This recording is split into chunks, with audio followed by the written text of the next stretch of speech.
Hey you guys, it's your girl T and it's time for my weekly recap of As the Ratchet World Turns, aka Love and Hip Hop New York. So Love and Hip Hop New York starts with they're following up from the whole fight that happened between Tara and Amina Caterpillar. So Tara basically beats Amina's ass, you know, they get pulled apart and everything. And the whole time, if you see Rich Dollaz's face, he's like cracking up, he's laughing. And then he got the audacity to jump on the phone and call Peter Gunz like, yo, you gotta get down here. Tara just beat up Amina and they're real upset. You gotta get this situation figured out, you gotta get this fixed. I'm like, why is he acting all super concerned? Like he wasn't just grinning like a Chester cat when Tara got up and slapped the hell out of Amina. I'm gonna need Rich to not play both sides of the fence, okay? So then after that scene, we all get invited to Saigon's bootleg ass pool party. It's his birthday and he got the results of the DNA test back, but he's too excited to open them. He didn't want to open it until Erica got there.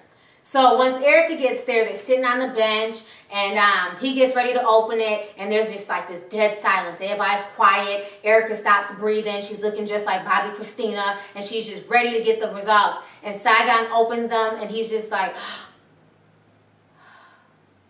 I'm the father, and he just starts screaming, and she gets nervous. She's like, whoo, you scared the hell out of me, and I'm thinking, why were you scared if that's the only person that you've been with? If you know there's no doubt, you shouldn't have been breathing heavy. It shouldn't have took your breath away. I'd have been sitting there with my arms crossed with an attitude like, fool, I told you. But yeah, she's happy, she's relieved. You know, I was hoping to see Maury, but Maury didn't pay a visit. But yes, Saigon, you are the light-skinned Bobby Christina's baby's father. Congratulations. And what I found so tacky about the whole situation is that once he found out that that was really his son, he then asked her, can we start dating? So I'm like, y'all have a 3-year-old child, but before y'all had this child, y'all weren't even dating? It's like, what's really good? So he was sleeping with her, he got her pregnant, he got another chick pregnant because the kids are a month apart, and now he wants to start dating her. If that ain't some backwards ass shit, I don't know what is. It's almost like folks don't even do the whole marriage, baby carriage. It's just, you know, we hook up, you know, have a kid, and then we'll think about dating and trying to be a family, you know, after the DNA test results come back 3 years later.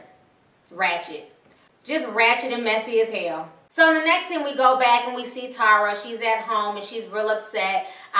Peter Gunz did not come home the night before. He ended up going to Amina Caterpillar's house so he could rest up there. And he's basically trying to make Amina feel guilty, like, you know, see what you've done and now I can't see my kids the way I need to see my kids. And Amina's like, you know, hold up, are you blaming me for this shit? You told me that you and her weren't even together and that it was about us and that you wanted to be with me. I really feel like Amina was getting played by Peter Gunz. It's like Amina knew what time it was, but I think Peter Gunz was also lying to her too, trying to have his cake and eat it too. So anyways, Peter Gunz, he goes back home to Tara and literally he has $50 worth of shit just sitting on the curb. There's a guitar out there. She done threw these big ass Drake boots at him. She's going on. She's beating his ass in the street right in front of their project apartment. You know, she's just going off on him. And he's like, you know, I can't believe you got all my stuff out here. Where am I supposed to go? And she was like, go back to your wife's house. You know, go stay with your wife. He's like, but you're my wife. She's like, fuck that. I'm not your wife. We're not married. You married Amina. And they're just going back and forth. And she's literally beating his ass. He is on this dirty ass wife beater stain. I'm like, don't ever get your ass beat by an angry woman while wearing a dirty ass stained wife beater. I'm gonna need Peter Gunz to get his life together. So in the next scene, we go and we visit Erica. And Erica's back with Cyn. Her, you know, VH1 is really trying to play this whole lesbian thing. So her and Cyn decide to go to the beach. And once again, they're shouting out Chipotle. I'm like, these bitches must be really looking for an endorsement deal because that's all they talk about is Chipotle. It's like, is there nothing else to eat in the projects? That's all this chick knows is Chipotle? Anyway, so they're sitting there eating a little Chipotle bowl and they're talking about, you know, their love for each other and how they're going to start writing a book and, you know, they're all being all lovey-dovey and the shit just comes off as fake. Moving on. So in the next scene, we have Mr. Too Cool for School, Joe Budden. So Joe Budden and Tahiry decide to go to counseling. They end up meeting with this counselor named Derek who's dressed like he just came fresh out of prison. So they're talking to Derek about the whole situation. Tahiry's still hurt. And she's like, you know, Joe Budden had a female in my bed and he doesn't seem to, you know, have an issue with it. He thinks it's okay. And Derek is like, Joe, is that true? You think that that's okay for you to do that? And he's like, well, he's just really, once again, not giving a fuck. He didn't really have too much to say. He just kind of mumbled over his words and basically said that once again, Tahiry's tripping. Tahiry starts wilding out. She's being super dramatic. She must really be itching to win some type of, you know, Academy Award because she's just way over the top with the dramatics and the emotion. It's like, dude, you've been going through this for the past 5-6 years. Why are you shocked? That's Joe Budden. I don't think he's ever going to change. I think Tahiry's a beautiful girl. She needs to just go on ahead and move on. Point blank, period. So after that, Tahiry ends up meeting up with Rashida Ali, and this is the first time we've seen Rashida Ali since last season.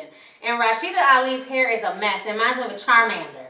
So she's sitting there talking to Tahiry about her wedding plans, and she's real excited. And Tahiry just starts breaking down crying. And, you know, Rashida's trying to comfort her and tell her, you know, maybe Joe's not the one for you, and you just got to move on. You know, he's always doing you wrong. And, you know, it's sad because it seems like she really, really cares about Joe, but it's like she needs to get over him because she keeps going through the same cycle over and over again.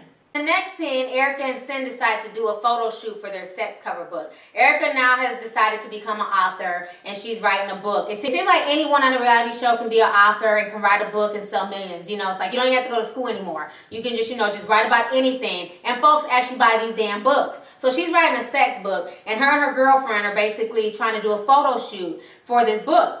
So Rich Dollaz comes to the photo shoot, and they're sitting on this air mattress, and Cyn just starts going off on Rich. And she's like, you know, you're not going to do us any type of way, and you diss my girl, and you played the hell out of her, and this, and that. And Rich is looking at her like, bitch, who are you again?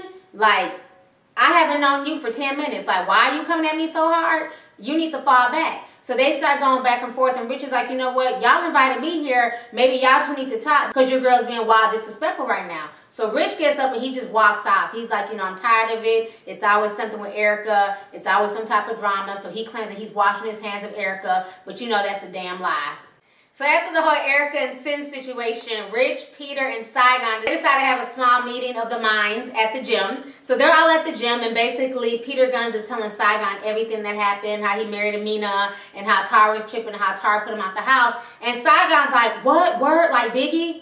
And we're all like, what the hell? Did he just compare this ratchet situation to the whole Biggie and Faith situation? Like, sir, please don't go there. When Biggie got kicked out the house, Biggie left the mansion. When Peter Gunz got his shit thrown on the corner, he was just getting kicked out the basement of a project apartment. You can't compare the two, boo. So in the next scene, we have Erica and Cyn. They decide to go to Rashida Ali's event.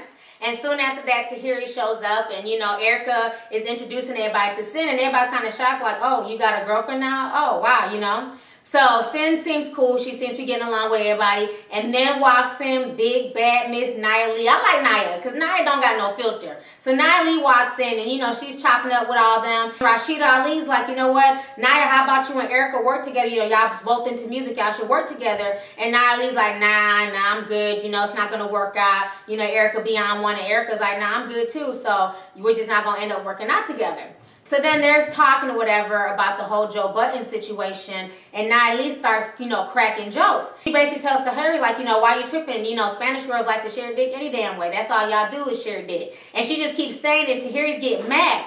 But what I notice is ain't nobody popping off.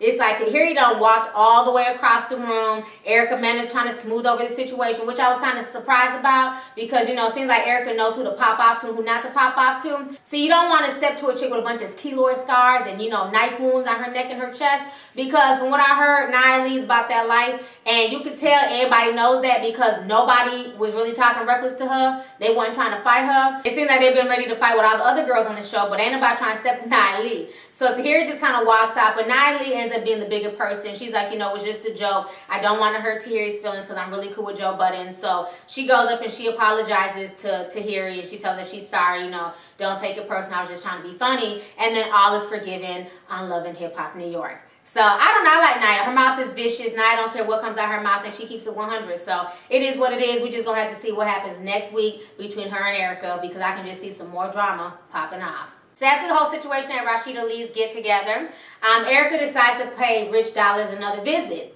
So she comes over there and basically, you know, she's chopping up with Rich. And Rich is saying, you know what I'm saying, I really don't want to fool with you no more. I don't like your girlfriend. She's disrespectful. You know, she doesn't know what she's talking about. And I don't want to fool with you because you made a fool of me because I basically put my neck out there for you. I helped start your career. We made money together. I still need to see receipts on that. But he's telling her that we made lots of money together and you didn't even sign a contract with me. So you basically came up off of me and I'm not really getting nothing off of it. And then lo and behold, Miss Mena pulls out this damn contract and she basically says she has a contract for Rich and she was willing to sign it right there and then, and you know, she ends up signing to Rich Dollaz. So it's going to be really interesting to see how this plays out because Cyn is so against Rich Dollaz. Cyn does not like Rich Dollaz, and Cyn does not think that Rich Dollaz has Erica's best interest at heart. So it's funny that she went around her girlfriend's back and signed with him anyways. So after everything's said and done, in the very last scene, we see Tara. She's real upset. She decides to go on Instagram. You don't never want to go onto your ex's Instagram, okay? Because you're going to end up seeing some shit that you weren't planning on seeing. She goes on Instagram and she discovers that Peter is still with Amina and they're chopping it up, acting like nothing's happened. So she gets upset and she just goes into full beast mode. She turns into the bootleg Project Angela Bassett. She starts tearing up all his shit and cutting up his clothes. You know, she just has this huge waiting to exhale moment. But she knows better. You can't burn shit in the projects. Damn sure can't burn up in New York. You're going to go to jail. So she wasn't that crazy to start burning up shit. But she did cut up all his stuff. And then she texted him, was like, you need to get over here right now. I cut up all your stuff. I wrecked your guitar. I did this. I did that. She did that just to basically get him to come to her and get him away from Amina. So Peter Gunz arrives and he's upset because, you know, his 9 pieces of clothing are scattered all over the floor. They're ripped up. They're cut up. And he's like, you know, what's your problem? This is my stuff. I knew I should have came and got all my stuff. Why would you wreck my stuff? And she's like, you know, how dare you share yourself with Amina? How dare you share what we have that's special? Basically hinting that possibly Peter Gunz got some good meat stick because she was like real upset about sharing that with Amina. She wasn't trying to share her meat stick. So I'm thinking maybe, you know, he got the magic stick or something.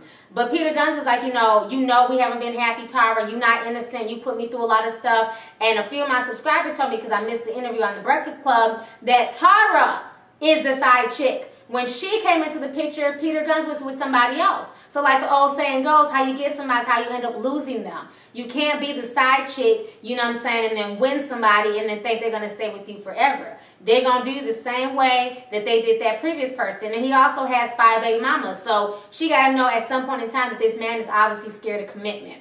So I don't know why she's acting surprised, but she keeps screaming that they've been together for 13 years. Yeah, 13 years off and on, in between the jump offs, in between the baby mamas. Let's not act brand new. So anyways, go ahead, leave a comment. Let me know your thoughts on this week's episode of As the Ratchet World Turns, a.k.a. Love and Hip Hop New York. So make sure you guys follow me on Twitter. I'm Lovely T. Talk to y'all later. Deuces.